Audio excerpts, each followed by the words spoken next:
Je l'avais dit à l'introduction de cette émission qu'aujourd'hui nous allons parler d'une thématique un peu élargie, culture et art en République démocratique du Congo. Est-ce une priorité pour le développement durable de la RDC? Alors, notre invité d'aujourd'hui s'appelle Richard Nzaba. Il est avocat, spécialiste sur les problématiques liées aux droits d'auteur, artiste, dessinateur et responsable de l'atelier Monzari. Nous allons parler avec lui comment il différencie, comment il partage sa profession d'avocat et pourquoi il a choisi la spécialité liée aux problématiques aux droits d'auteur. Nous allons parler aussi de son travail à l'atelier tout en se référant à la culture parce que tout ce qu'il fait, c'est tout autour de son secteur qui est la culture et art. Avant d'introduire mon invité d'aujourd'hui, je vous invite à regarder quelques œuvres que nous avions consultées. Vous allez voir comment notre invité d'aujourd'hui est talentueux.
Please don't fall apart.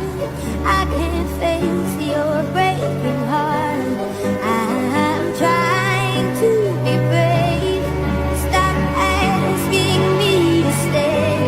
I can't love you.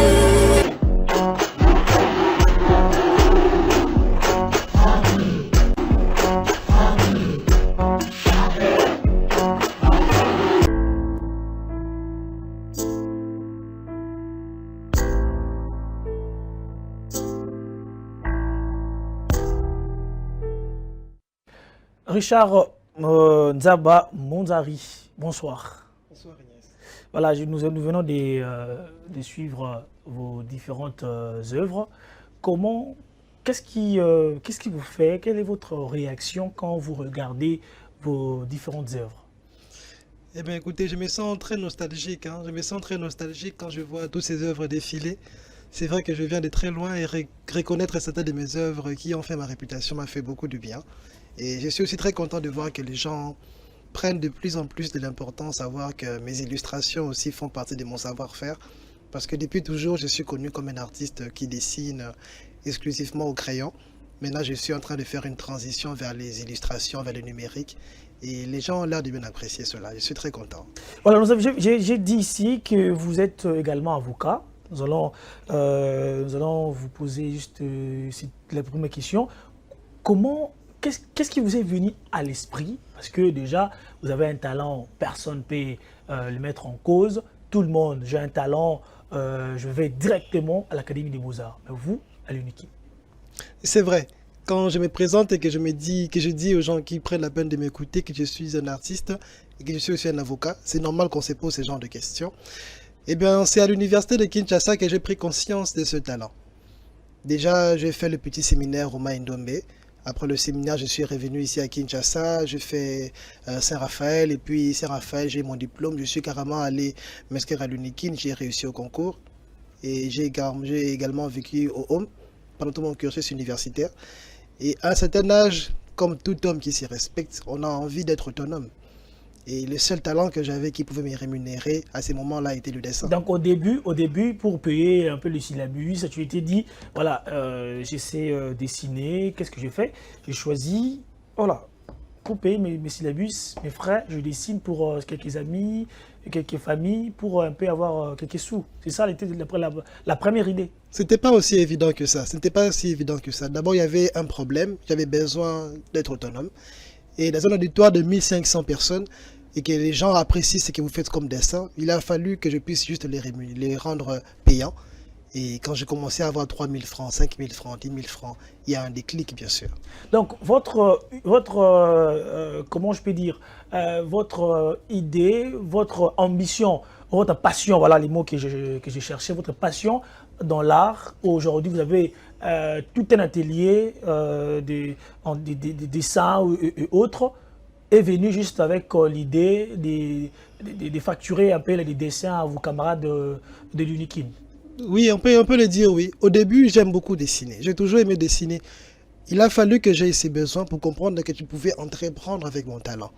Et quand j'ai commencé à entreprendre, combiné avec ma passion pour le dessin, et c'est quelque chose qui m'est infatigable.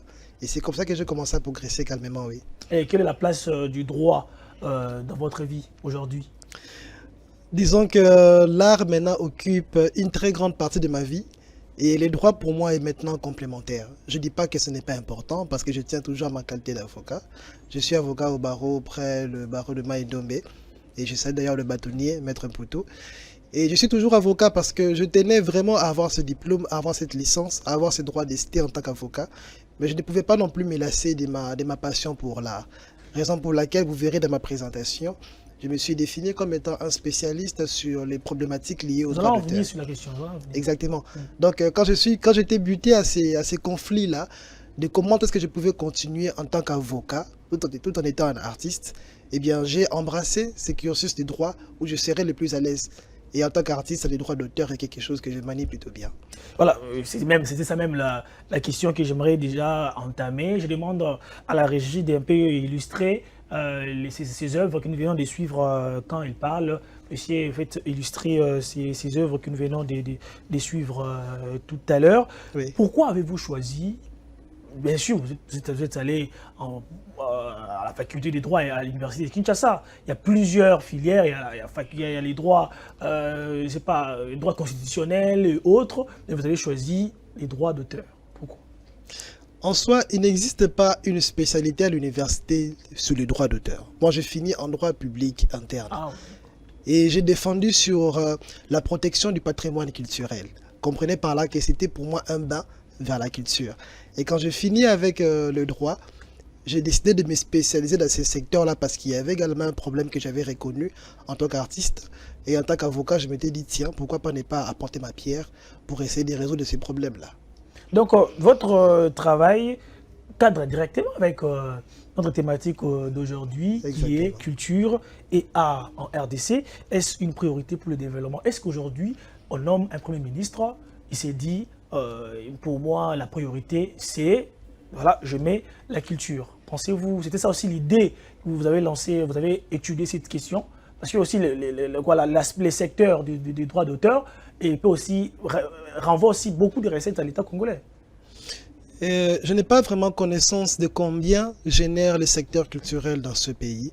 Mais quand je me suis rendu compte que Madame Judith, la Première ministre, avait mis en avant l'excellence Yolande comme étant patronne de la culture ici en RDC, j'étais très content.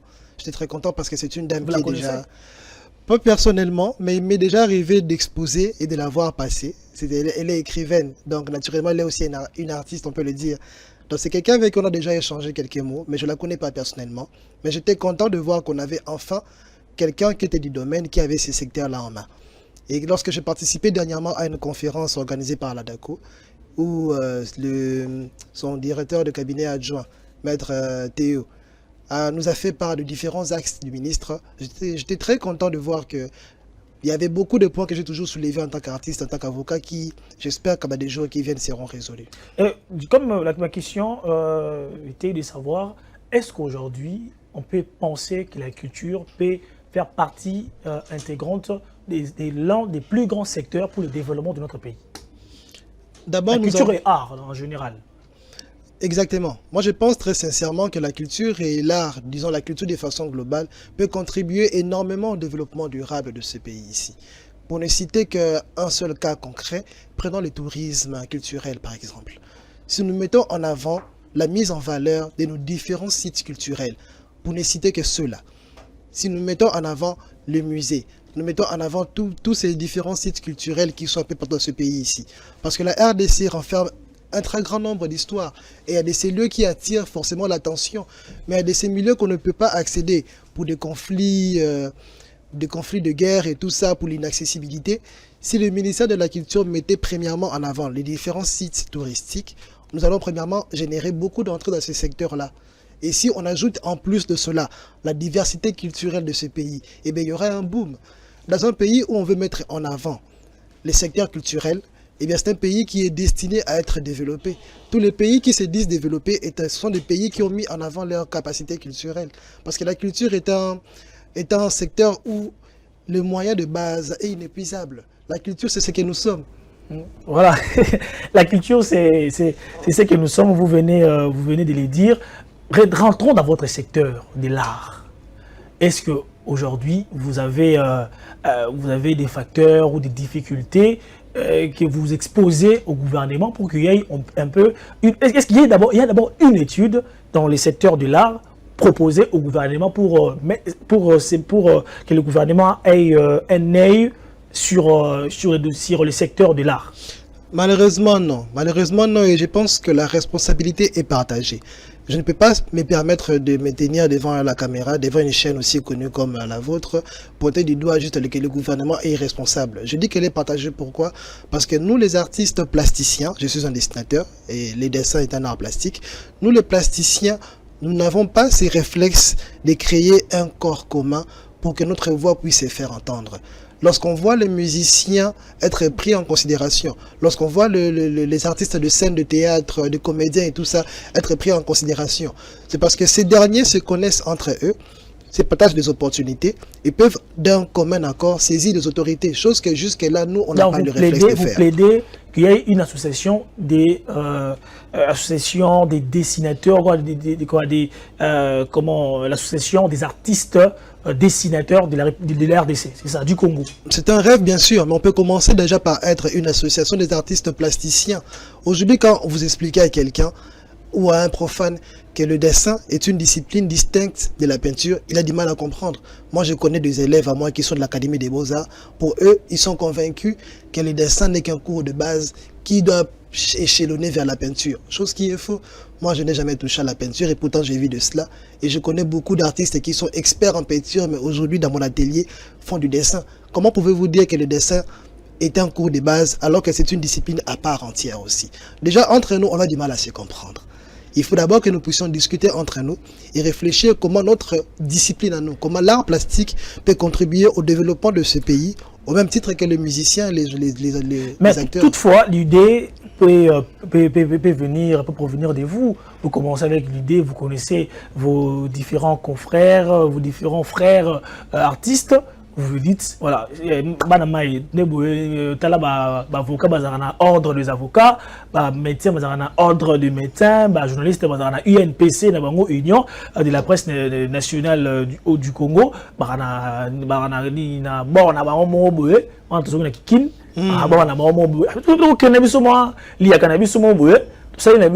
association, parce que le ministre si vous venez en une association, ça pourrait avoir une connotation un peu grande. Peut-être les autres attendent que l'idée provienne de vous. Exactement. Il m'a déjà été fait remarquer plusieurs fois ce genre de propos. Mais il y a un début à tout. Il y a un début à tout. Pourquoi je le dis? Parce que j'ai déjà initié une exposition qui renferme les plus grands dessinateurs que je connais dans mon répertoire.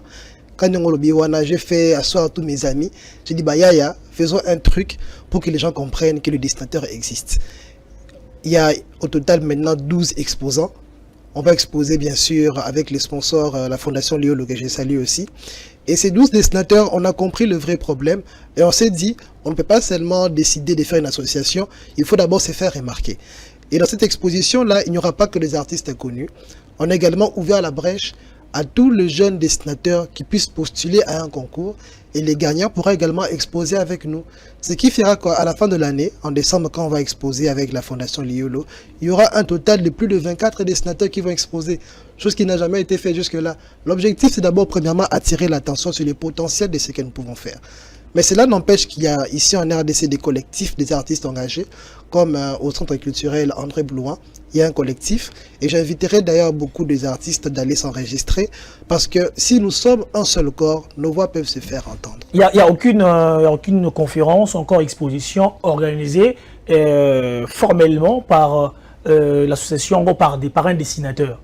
C'est souvent l'UNESCO, c'est souvent les organisations, les instituts français, mais vous êtes décidé vous-même, je comprends bien, vous décidez vous-même au mois de décembre, lancer l'exposition avec les dessinateurs des Rénans et les nouveaux venus ou encore les apprenants. C'est ça l'idée que je Exactement, c'est d'abord ça. Je ne peux pas me permettre d'un seul coup de faire une conférence pour un peu faire le plaidoyer, rassembler des signatures et tout ça. Il était d'abord très important que les gens puissent comprendre que nous sommes un seul corps, que nous sommes un seul homme et que nous existons, premièrement. Pour moi, c'est d'abord ça la première étape. Voilà, nous avons compris votre point de vue, mais il y a aussi un autre aspect que j'aimerais que vous puissiez nous expliquer. L'art aujourd'hui, la culture et art, aujourd'hui, c'est un secteur que je ne cesse de dire, c'est un secteur important. J'en appelle au gouvernement de bien réfléchir sur ces domaines. Madame la ministre Yolande, si vous suivez, vous aurez le temps tombé sur cette émission, je vous demanderai de bien réfléchir sur ces secteurs. Selon j'ai reçu des informations selon lesquelles vous avez reçu l'artiste musicien Fally Ipupa, qui est une grande star de la culture de la rumba congolaise. Vous avez reçu l'artiste urbain franco-congolais Gradure. Vous l'avez reçu dans votre cabinet. C'est bien d'échanger avec des artistes pour avoir les doléances de ces artistes. Ça fera une très bonne chose, mais également j'ai Monsieur Mondari, aujourd'hui, la République démocratique du Congo est agressée par le Rwanda. L'art aussi, c'est aussi un moyen d'exprimer. Il y a aussi l'art qui est aujourd'hui aussi compris comme un engagement.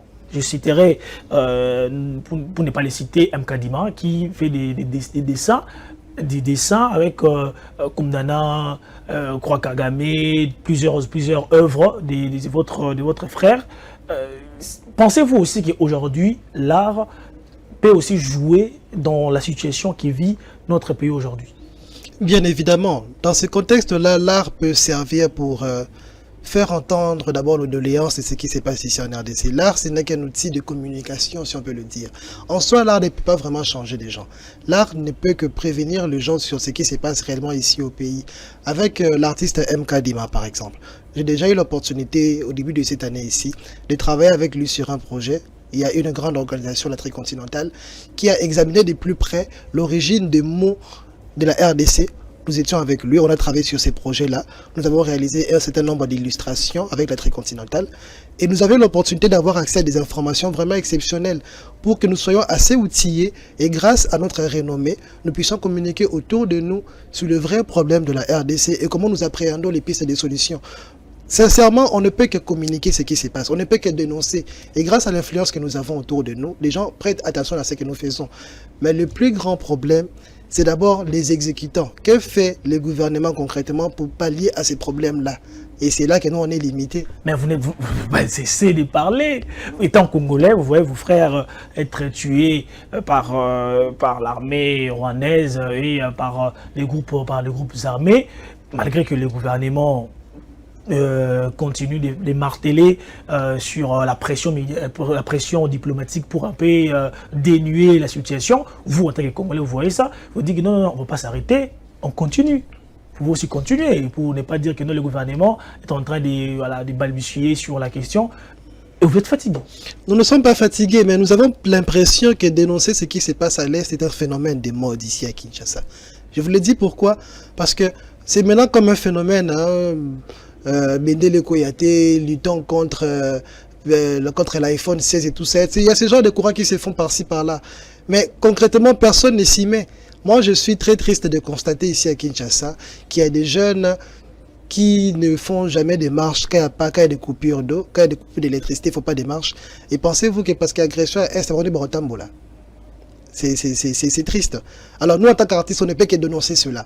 Et parce qu'on dénonce ce qui est concret, d'une manière ou d'une autre, on est étouffé. Combien de fois MK Dima n'a pas été piraté? Son compte a été bloqué combien de fois? C'est un collègue artiste et je suis de très près ce qu'il fait. Je ne sais pas s'il a abonné à ma page ou pas, mais lui, en tant qu'aîné artiste, je suis de plus près ce qu'il fait. MK Dima ne s'est plus exposé des grands hôtels aujourd'hui. Pourquoi? Pourquoi les artistes qui dénoncent ce qui s'est fait dans ce pays et qui proposent en plus des pistes et des solutions sont toujours étouffés? Moi, je pense que MK Dima, ou moi à sa place carrément, je serais carrément délassé de dénoncer ce qui s'est fait. Parce que quand je suis attaqué en retour, personne ne me protège. Donc, vous avez, si on comprend bien, vous avez peur. Si c'est bien dit, si on comprend bien, vous avez peur. Vous allez lancer une campagne, commencer à dénoncer l'agression, commencer à dénoncer l'agression, et que ces responsables de ces réseaux sociaux constatent la façon dont vous lancez votre campagne, et aussi eux de leur côté commencent à vous pirater, commencent à vous sanctionner.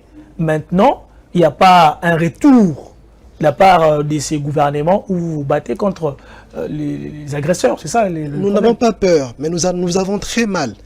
Si on avait peur, je ne pense pas qu'on aurait pris les risques de publier ces illustrations qui dénoncent ce qui s'est fait à l'Est. Quand on a l'opportunité, on le fait toujours. Mais ça nous fait très mal de voir que les compatriotes ailleurs protègent les artistes, mais nos compatriotes ici nous exposent et ne font rien.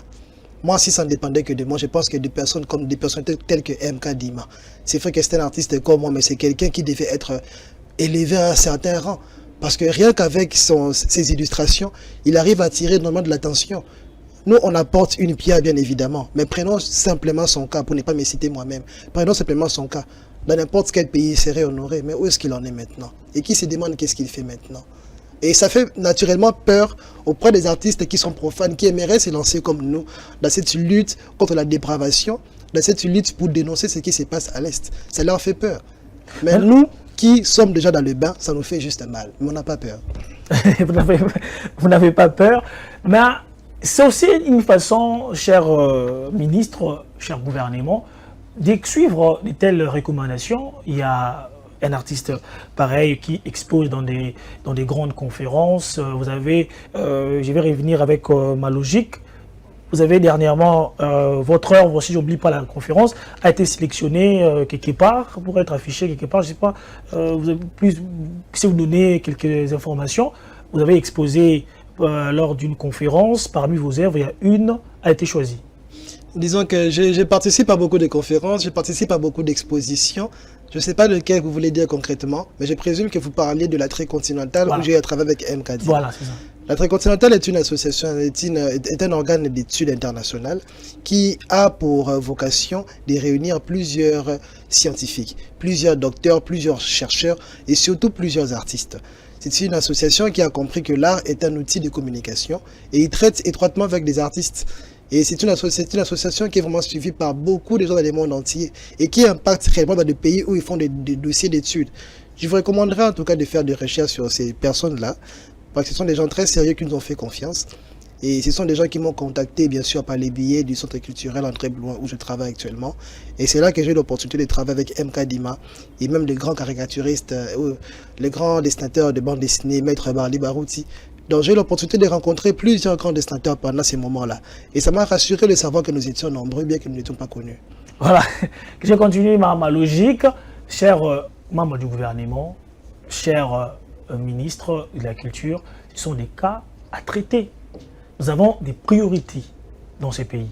Chaque ministre, dans son secteur respectif, a l'obligation de mettre des politiques qui fera en sorte que notre pays avance. Les secteurs du secteur de la culture avec Madame Yolande, nous vous demanderons aussi de suivre de tels cas. Les artistes ont besoin de l'accompagnement aussi du gouvernement. Et sont en train de dénoncer étant patriotes. Il faut aussi qu'il y ait un retour de votre part, chers membres du gouvernement. Nous vous demandons vraiment de réfléchir à cela. Alors, nous allons nous chitons déjà, Maître Richard. Maintenant, j'ai une question pour vous également. Pourquoi vous êtes artiste? Pourquoi les droits d'auteur? Pourquoi vous avez choisi les droits d'auteur? Au début, c'était une vocation plutôt égoïste. Je dois l'admettre parce que c'est très important pour les archives. Je n'ai pas voulu m'intéresser un peu plus aux droits d'auteur pour le plaisir de le faire. C'est parce que j'ai rencontré plusieurs cas au cours de ma carrière en tant qu'artiste et aussi avocat, des grands peintres, des grands dessinateurs et des grands chanteurs qui n'ont pas eu l'opportunité de rencontrer des gens qui pouvaient protéger leurs œuvres de leur vivant et même après leur mort. Et je ne voulais pas faire partie de ces nombres-là. Il était important en tant qu'artiste d'avoir d'abord des connaissances approfondies sur comment défendre mes œuvres.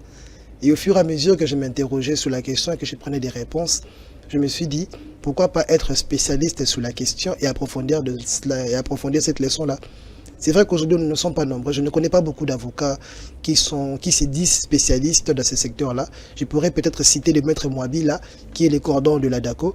Je pourrais aussi citer le directeur du cabinet de la ministre adjoint, maître Théodore. Mais je ne connais que ces deux-là jusque-là. Et quand il y a des questions de droits d'auteur, ce sont les mêmes têtes que je retrouve à chaque fois. Donc, avec votre combat de droits d'auteur, vous voulez que les artistes bénéficient de leurs œuvres. Depuis que vous avez lancé ces combats-là, vous avez des retours positifs. Personnellement, dans ma carrière, j'ai des retours très positifs. Parce que quand quelqu'un s'intéresse à Monzaré en tant qu'artiste et qu'il y a un contrat, je sais bien évidemment déceler quelques failles dans les formes d'un contrat de façon générale. Mais le contrat, quand il s'agit d'un artiste, surtout nous les plasticiens, il y a des éléments qui sont indispensables et qui doivent toujours être mentionnés. Parlons par exemple des droits de suite, pour ne pas vous donner quelques détails sur les droits d'auteur en quelque sorte. En principe, lorsque un artiste plasticien vend son tableau, en soi, il ne vend pas son tableau. Il vend les droits patrimoniaux à la personne de pouvoir le jouer comme on lui semble. Cela signifie quoi? Si le client qui achète entre parenthèses les tableaux devait avoir l'envie un jour de vendre ce même tableau, l'artiste a le droit de suite. C'est-à-dire, l'artiste a un pourcentage sur la revente de cette œuvre-là. L'artiste doit savoir comment son tableau est en train de partir d'un bras à un autre. Combien d'artistes ont connaissance de cela, par exemple? Mais moi, quand je connais ça et que je signe un contrat, je dis au client, eh bien, n'oubliez pas les droits de suite. Il comprend qu'il a affaire à un connaisseur et on me respecte en considération. Personnellement, j'ai des avantages par rapport à cela. Mais très peu d'artistes ont des moyens de payer les services d'un avocat pour pouvoir recevoir. surtout dans notre pays. Exactement. Alors, mes chers téléspectateurs, vous qui nous suivez en ce moment, vous avez suivi les différentes réponses de notre invité d'aujourd'hui. Vous avez remarqué que non, et il a des réponses juridiques, il est avocat, il a des réponses, étant connaisseur, il a aussi des réponses liées aux questions de l'art. Il y a J.B. Piana qui dit ce n'est que celui qui connaît, ce n'est que les connaisseurs qui connaît. Voilà, là je cite Jean Bédel Piana, J.B. Piana. Alors, mesdames et messieurs, nous passons à présent au carton tirage des cartes.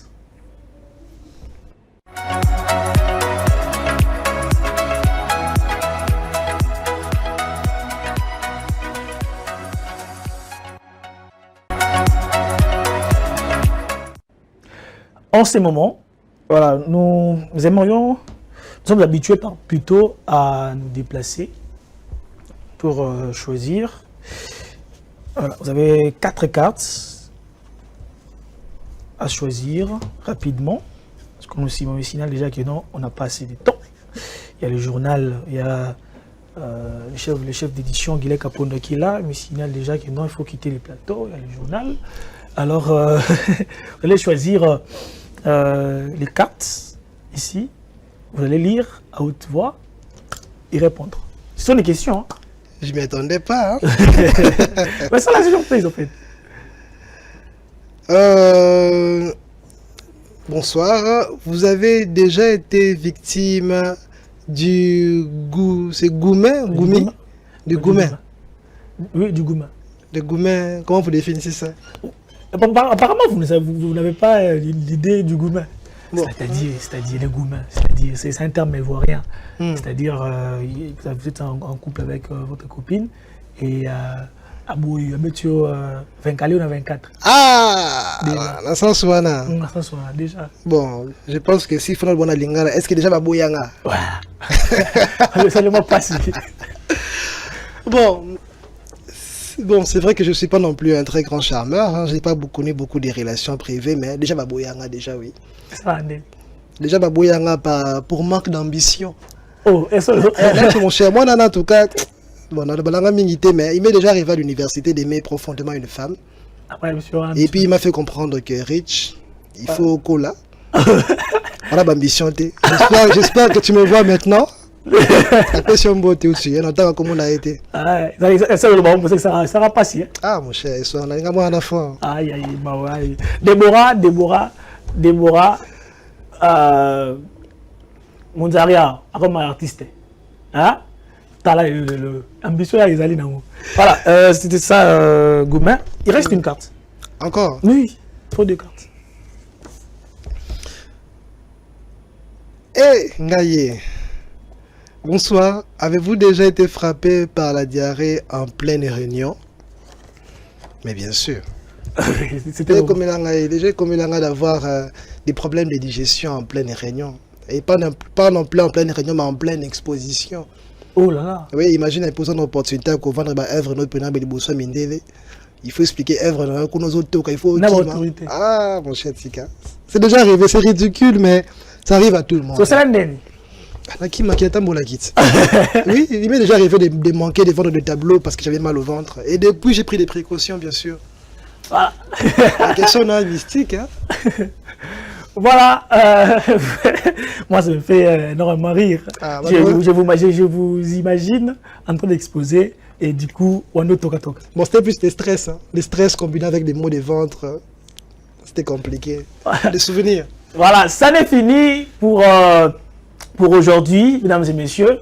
Vous venez de suivre les points du soir de ce mercredi. Nous avons reçu pour vous Maître Mondari. Nous avons parlé de la culture et art en République démocratique du Congo. Est-ce une priorité pour le développement durable? Mesdames et messieurs, merci de nous avoir suivis et merci également à vous qui êtes scotché sur notre chaîne YouTube Six TV du RC. Merci à vous également. Je vous demande de vous abonner et de partager. Mesdames et messieurs, merci de nous avoir suivis et rendez-vous à la prochaine avec le même plaisir. Au revoir.